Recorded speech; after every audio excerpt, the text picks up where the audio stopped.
बुंदेलखंड में एक नई संस्कृति के पताका को स्थापित कर दिया, केतु को स्थापित कर दिया। ऐसे आदरणीय राजा बुंदेला जी, एक बार समग्र सदन उनके सम्मान में तालियां बजाकर उनके अभिवादन करें। आज का जो विषय है, बुंदेलखंड में लोक संस्कृति में जो राम का अस्तित्व विद्वान है, जो सब में रमे रमाबे क्या है होई, ताकर नाम राम असी होई। जो सब में रम जाते हैं, रमे रहते हैं, वही राम है। बुंदेलखंड का एक प्राचीन नाम है। मैं बिल्कुल विषय केंद्रित बोलूंगा 5 मिनट के अंदर ही। बुंदेलखंड का जो पुराना नाम है वो दर्शान प्रदेश है। उसकी भूमिका में जाते हैं तो 10 नदियों का प्रदेश है। जो 10 नदियों से सिंचित रहा उस प्रदेश को दर्शान प्रदेश कहते थे, जो कालांतर में अनेक नामों के चैदी, दर्शान, जैजाक, भूति अनेक नामों की यात्रा करते हुए वर्तमान में बुंदेलखंड के रूप में विश्वविख्यात है और राजनीतिक दृष्टि से 2 भागों में बटा हुआ है। तो बुंदेलखंड को दर्शान प्रदेश कहा जाता था, 10 नदियों का प्रदेश। भगवान श्री राम को कहा जाता है रामो विग्रहवान धर्मा, राम साक्षात धर्म है। और विद्वान ऐसी मीमांसा करते हैं कि धर्म के भी 10 तत्व होते हैं। धृति, क्षमा, दमोस्तम, शौच, इंद्रिय निग्रह, धीर, विद्या, अक्रोधो, सत्यम, दशम लक्षणम। धर्म के 10 तत्व हैं और बुंदेलखंड की 10 नदियां हैं। मुझे तो ऐसा लगता है कि ये 10 तत्व और 10 नदियां एक तत्व का द्योतक हैं, एक तत्व का संकेत करती हैं। जिस तरह से रामो विग्रहवान धर्मा 10 तत्व में बटे हैं, ऐसे ही उन्हीं तत्वों के एक तत्व का संकेत करती हुई ये 10 नदियां बुंदेलखंड में बसी हुई हैं। इसी के कारण राम बुंदेलखंड में और बुंदेलखंड राम में सहज ही कहीं ना कहीं प्रकट हो जाते हैं। कभी तुलसी जी साहित्य की, कविता की साधना, भक्ति की साधना करते हैं तो उनकी भक्ति रूपी रामचरितमानस में प्रकट हो जाते हैं। कभी मैथिली शरण गुप्त जी लिखने लगते हैं तो उनकी साधना में, आचार्य महाकवि केशव जी लिखते हैं तो रामचंद्रिका के रूप में प्रकट हो जाते हैं। कहीं बागेश्वर धाम में किसी सिद्धि के रूप में प्रकट हो जाते हैं। बाला हमारे मलुक पीठाधीश्वर महाराज जी की बुद्धि के रूप में प्रकट हो जाते हैं। और ऐसे संतों की भूमि, रावतपुरा सरकार, ऐसे संतों की इसी कारण से यह भूमि पर सहज रूप से ही ऐसी संत, विद्वत, कवि वृंद उपस्थितियां उत्पन्न होते हैं, क्योंकि इसकी मिट्टी में जो राम तत्व है वह सहज ही रूप से विद्यमान है। इसलिए महाराजा मधुकर शाह महाराज और रानी कुंवर गणेशी जी की बीच में हुआ संवाद भी धर्म रूपी राम को ओरछा में ले आने का एक हेतु बन जाता है। लेकिन कहीं हमारी बड़ी बहन ने कहा कि राजा रानी के बीच में संवाद हुआ और फिर कैसे राम जी आ गए। केवल इतने से राम जी प्रकट होने वाले नहीं है। धर्म के प्रति, धर्म कब आता है जीवन में? जब धर्म के प्रति हमारी निष्ठा बहुत अडिग होती है। उस अडिग निष्ठा का एक कथा आपको ओरछा की दृष्टि से सुनाना चाहता हूं। हुकुम दिया था बादशाह ने महीपन को, मानो राव राजन प्रमाण लेखियत है। चंदन चढ़ाए पद देवता के बंधन को, देहों सिर दाग जहां रेखा रेखियत है। आगरा के दरबार से आज्ञा आई कि कोई भी राजा इस बार की जो सामूहिक वार्षिक सभा होगी राजाओं की, उसमें चंदन का टीका लगा करके नहीं आएगा। अपने अपने चंदन चढ़ाए पद देवता के बंधन को, अपने अपने देवताओं के बंधन में चंदन चढ़ाइए, पर देहों सिर दाग जहां अगर कोई आ गया टीका लगा करके तो उसके सिर को दाग दिया जाएगा। इतना सख्त, इतना जो है आग्रहपूर्ण हुक्म जो है वहां से आया। सुनो कर गए भाल छोड़ छोड़ कष्ट माल, दूसरो दिनेश तहां कौन पेखियत है। सोहत टिकैत मधुशाह अनियारो जिम, नागन के बीच मनियारो सोहियत है। सारे राजा जब अपना भाल सूना करके गए, ऐसे में मधुकर शाह महाराज अपने मस्तक पर इतना बड़ा तिलक लगा करके गया, आदरणीय राजेश भैया, कि कवि लिखता है कि जैसे नागों के बीच में मणि वाला नाग अलग से शोभायमान रहता है, वैसे उस राजाओं की सभा में जबकि सबके मस्तक सूने थे, वहां पर मधुकर शाह महाराज ऐसे विराजमान हो गए जैसे कोई मणि वाला सर्प अपनी पूरा आसन लेकर के विराजमान हो जाता है और अलग शोभायमान हो जाता है। तिलक विचित्र ओरछा के नर नाहका, देख चकराया चित्त अकबर शाह का। ओरछा के नरनायक का चित्त जब उसने तिलक देखा तो उसका दिमाग चतराया, बोला तुम्हें प्राणों से प्यार नहीं है। अब जो मधुकर शाह महाराज का उत्तर है वह धर्म रूपी राम जी के आने का आपको कारण दिखाई देगा। 2 वाक्य कहे जाते हैं, धर्मो रक्षति रक्षिता, धर्म की हम रक्षा करेंगे तो धर्म हमारी रक्षा करेगा। यथोस्त कृष्ण राजा कृष्ण भक्त थे, यतोस्त कृष्णा ततो धर्मा, यतोस्त धर्मा ततो जया। आपको दोनों ही पूरे प्रसंग में दोनों ही वाक्य चरितार्थ होते हुए दिखाई देंगे। राजा से पूछा अकबर ने कि तुम्हें प्राणों से प्यार नहीं है? राजा ने उत्तर दिया कि प्राणों से प्यार किसे नहीं होता है, पर कुछ ऐसा है जो मुझे प्राणों से भी ज्यादा प्यारा है। बोले क्या? बोला धर्म मुझे प्राणों से 50 गुना प्यारा है। धर्म ही तो लोक पर लोक का सहारा है, धर्म दिव्य दीपक है, मोक्ष मार्ग राह का, धर्म से बड़ा नहीं है हुक्म बादशाह का। धर्म से बड़ा नहीं है हुक्म बादशाह का, जीते जी कदापि कभी धर्म को ना छोड़ूंगा, और मुख अपने कभी धर्म से ना मोड़ूंगा। तिलक लगाना धर्म मेरा है सदा ही से, धर्म छोड़ सकता नहीं मैं हुक्म शाही से। धर्म छोड़ सकता नहीं मैं हुक्म शाही से। एक बार मधुकर शाह महाराज को प्रणाम निवेदित करते हुए राम महोत्सव में उनको प्रणाम ना पहुंचा तो मुझे लगता है संकल्पना अधूरी रहेगी। एक बार अपनी तालियों से प्रणाम कर लीजिए। धर्म छोड़ सकता नहीं मैं हुक्म शाही से। इतना सुना तो सारे राजाओं ने मधुकर शाह महाराज की पुरवार जी जय जयकार कर दी। उन्हें लगा कि हम चूक गए। अध्यक्ष जी, सम्मानित कुलपति महोदय विराजमान है, राजाओं को लगा कि हम चूक गए, हमसे गलती हो गई।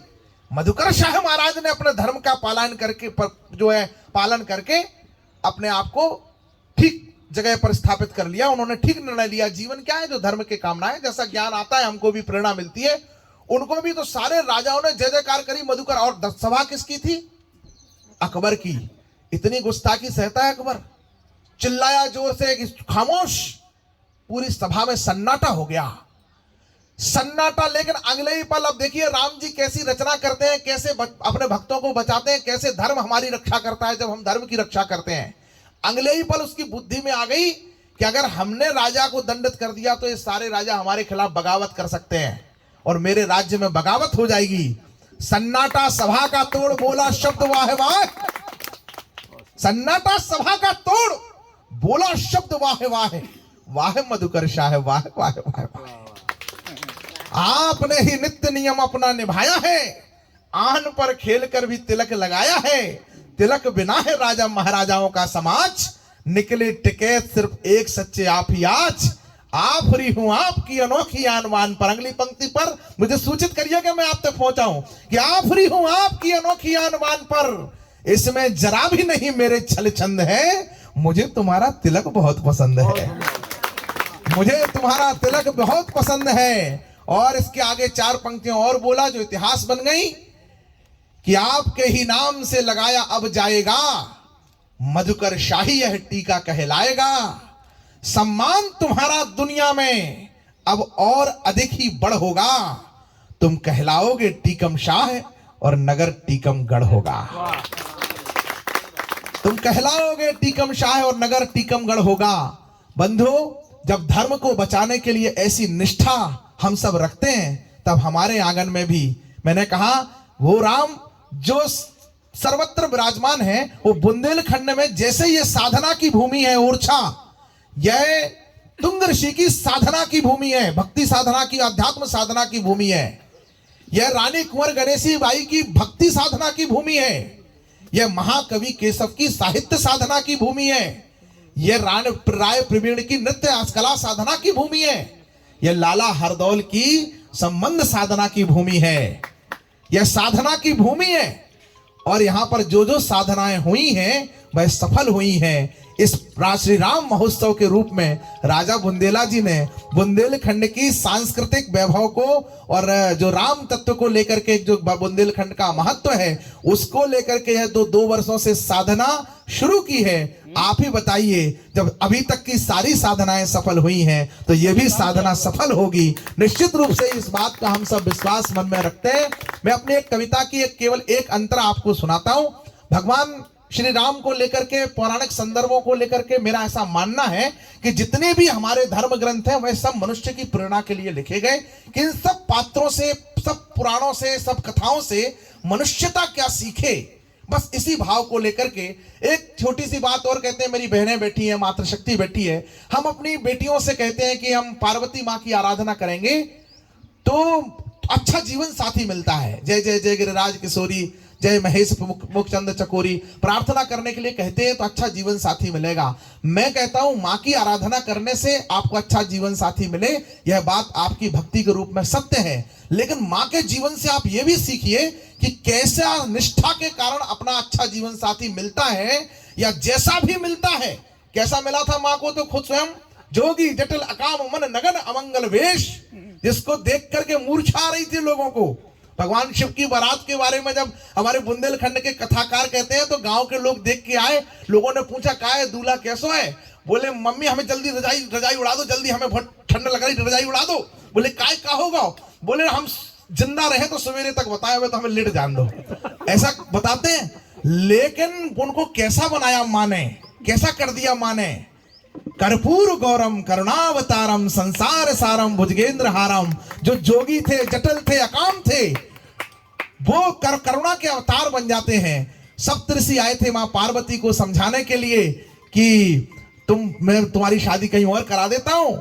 तब मां ने कहा कि महादेव अवगुण भवन विष्णु से, आज थोड़े से एक व्हाट्सएप पे एक फर्जी मैसेज भेज दें कि तुम्हारी शादी जिस लड़की से हो रही है वो ऐसी है, या जिस लड़के से हो रही है वो ऐसा है, तो संबंध विच्छेद हो जाते हैं, दरवाजे से बारातें लौटाई जाती हैं। उस समय के सप्तऋषि पहुंचे थे मां पार्वती को समझाने के लिए, उन्हें बताने के लिए। मां ने सबकी बात सुनी और सुनकर के कहा कि महादेव अवगुण भवन विष्णु सकल गुण धाम, पर जहि को मन रम जाहे संते ही ते ही सन काम। जिसका मन जिसमें रम गया, जन्म कोटि यस रगर हमारी, बरहूं शंभुनत रहूं कुंवारी। जब निष्ठा गुरु के बताए हुए मार्ग पर ऐसी चलती है तो फलीभूत होती है। हम एक पंक्तियां सुनाता हूं कि हम सदियों से सुनते आए गाथा अनुपम धाम की, भव सागर की वैतरणी उस 2 अक्षर के नाम की। ऐसा अद्भुत अनुपम अद्वितीय नाम जिस नाम पर महोत्सव हो रहा है, जो एक बार कहो राम तो संबोधन है, किसी का नाम हो सकता है। अब मैं 2-3 बार बुलाऊंगा तो हमारे राम भाई साहब आ जाए, किसी का नाम हो सकता है। एक बार कहो तो संबोधन है, 2 बार कहो राम राम तो अभिवादन है, 3 बार किसी घटना पर निकल गया राम राम राम तो संवेदना है, बार बार कहा तो संकीर्तन है, कहते रहे तो साधना है, साधना की निरंतरता हो गई तो सिद्धि है, और राम नाम की सिद्धि मिल गई तो जिंदगी की सार्थकता है। हम सदियों से सुनते आए गाथा अनुपम धाम की, भव सागर की वैतरणी उस 2 अक्षर के नाम की। 4 वेद का सार वही है, वो जीवन रस गीता है। मन में लक्ष्य लिए लक्ष्मण है, भक्ति स्वरूपा सीता है। 3 लोक और 10 दिशाएं, महिमा सारे वर्णों में, अतुलित बल के धाम विराजे हनुमान जी चरणों में। प्रभु ने कैसे की लीलाएं वो तो सबने जानी है, लेकिन हम क्या सीखे उनसे बात मुझे बतलानी है। प्रश्न खड़ा है दशरथ घर ही क्यों आए थे राम जी, प्रश्न खड़ा है कंटक पथ ही क्यों अपनाए राम जी, प्रश्न खड़ा है शबरी जूठन क्यों खाए थे राम जी, प्रश्न खड़ा है इस दुनिया में क्यों आए थे राम जी, प्रश्न खड़ा है सुविधाओं को क्यों ठुकराया राम ने, चित्रकूट से दंडक बनपथ क्यों अपनाया राम ने। पूरा वनवास कर सकता था चित्रकूट में, चित्रकूट से दंडक बनपथ क्यों अपनाया राम ने। उत्तर से दक्षिण तक पैदल क्यों घूमा था राम ने, अवध की माटी को संग लेकर क्यों चूमा था राम ने। प्रभु ने आकर संबंधों को एक नया अनुबंध दिया, अमित भैया, प्रभु ने आकर संबंधों को एक नया अनुबंध दिया। जिस रिश्ते की जो मर्यादा उसको वही प्रबंध दिया। पुत्र कैसा, राम जैसा, मित्र कैसा, राम जैसा, शिष्य कैसा, राम जैसा, गुरु कैसा, राम जैसा, राजा कैसा, राम जैसा, नागरिक कैसा, राम जैसा, भक्त कैसा, राम जैसा, भगवान कैसा, राम जैसा। और किसी ने रावण के कान में तक पूछ लिया, बोले शत्रु कैसा, वो भी बोला। राधे श्याम रामायण का जिक्र कर रहे थे आदरणीय राजेश जी। मेघनाथ लखनगा मां पहुंची, जो है सुलोचना राम जी के समक्ष जाकर के खड़ी हो गई कि मुझे अपने पति का सिर चाहिए, लेकिन उससे पहले कहा मेघनाथ जो लक्ष्मण जी को थोड़ा बता दें कि तुम युद्ध नहीं जीते हो। मेघनाथ लखनगा का महायुद्ध तो केवल ऊपरी पर्दा था, वास्तव में तो सतियों का सत महासमर में लड़ता था। जो अवधपुरी में बैठी है उस तपसन से रण था मेरा, निज पति को रक्षित रखूंगी ये महाकठिन प्रण था मेरा। पर पति तो उसके साथी थे जो पर पत्नी हर लाया है, बस इसी एक दुर्बलता ने मुझको यह दिन दिखलाया है। और मैं तो इस ओर अकेली थी, एक्सक्यूज देखिए उसका, मैं तो इस ओर अकेली थी, उस ओर साथ में सीता है, बस इसीलिए प्रमिला से यह रण उर्मिला सती ने जीता है। पति का कर सर से विधा हुआ आकाश मार्ग से आया है, उसने ही पृथ्वी पर लिखकर पति का पता बताया है, संकेत उसी का पाकर मैं, संदेश उसी का पाकर मैं, अपना धन मांग रही तुमसे दोनों ही कर फैलाकर मैं। तो राम जी उत्तर देते हैं एक पंक्ति में आपको, राम जी का रामत्व और एक स्त्री की शक्ति का सतीत्व क्या हो सकता है, सामर्थ्य दोनों देखेगा। अखिल ब्रह्मांड नायक, सारा संसार ब्रह्मांड जिनके चरणों में झुकता है, वो अपने शत्रु पक्ष के स्त्री को उत्तर दे रहे हैं कि तुमको कर सकता कौन मना, तुम निश्चर कुल की दारा हो, लंका के मर जंगल में सुरसरी की पावन धारा हो, सत का प्रभाव पड़ता ही है, कब किसके कब सत का प्रभाव पड़ता ही है, कब किसके रोके रुकता है, तुम इतने ऊंचे पद पर हो, राघव का मस्तक झुकता है। राम झुक जाते हैं उसके सामने। इसलिए मैंने कहा कि प्रभु ने आकर संबंधों को एक नया अनुबंध दिया, जिस रिश्ते की जो मर्यादा उसको वही प्रबंध दिया। क्या इतना कि रावण को यमलोक उन्हें पहुंचाना था। श्री राम जन्म महोत्सव में, श्री राम महोत्सव में राम जी के जन्म के हेतु की एक पंक्ति कहकर के मैं अपनी वाणी को विराम दे लूंगा। मैं राम जी के जन्म के हेतु बताने की कोशिश कर रहा हूं। मानस तो कहती है कि नाना भांति राम अवतारा, रामायण सतकोटि पारा, हरि अवतार हेतु जे होई, इदमत्थम कोई जान ना सोई। अनेक अनेक कारण बताए गए राम जी के जन्म के। एक कारण की दृष्टता राम जी की नगरी का बालक करके आप लोगों के बीच में कर रहा है कि क्या इतना कि रावण को यमलोक उन्हें पहुंचाना था। 14,000 वर्ष का जीवन विधाता ने इस धरती पर किसी राक्षस को मारने के लिए नहीं जिया होगा। वो तो हिरण्याकश्यप को जैसे मारा, 1 मिनट में खम्भे से प्रकट हुए, मारा चले गए। 14,000 वर्ष धरती पर राम जी रहे, कितना बड़ा कारण होगा। एक पंक्ति में कारण बताना चाहता हूं कि क्या इतना कि रावण को यमलोक उन्हें पहुंचाना था, या भक्तों को दिया हुआ कोई उनका वचन पुराना था। पर भक्तों की झोली तो वो पल में ही भर सकते थे और सीधे लंका में जाकर रावण वध कर सकते थे। पर भाता है प्रभु को जो वो करके हमें दिखाना था, क्योंकि राम को थोड़ा सा हमको भी राम बनाना था, क्योंकि राम को थोड़ा सा हमको भी राम बनाना था। इसीलिए है राम के बेटो, कर्म के पथ को अपनाओ, राम स्वयं है रूप धर्म का, धर्म के पथ को अपनाओ, वरना धर्म भी जीवन में फिर कष्ट कष्ट भर देता है। राम जी टेंट में थे, कुछ लोग कहते पाए गए जिनके पास बड़ी बड़ी कोठियां थी कि राम तो कल्पना है। आज राम जी भव्य मंदिर में विराज रहे हैं और उनका घर छीन लिया गया है, बेघर घूम रहे हैं। वरना धर्म भी जीवन में फिर कष्ट कष्ट भर देता है। जो धर्म नष्ट करता है उसको धर्म नष्ट कर देता है। बहुत बहुत धन्यवाद, बहुत बहुत प्रणाम और बहुत आदरणीय अध्यक्ष जी, जो समय की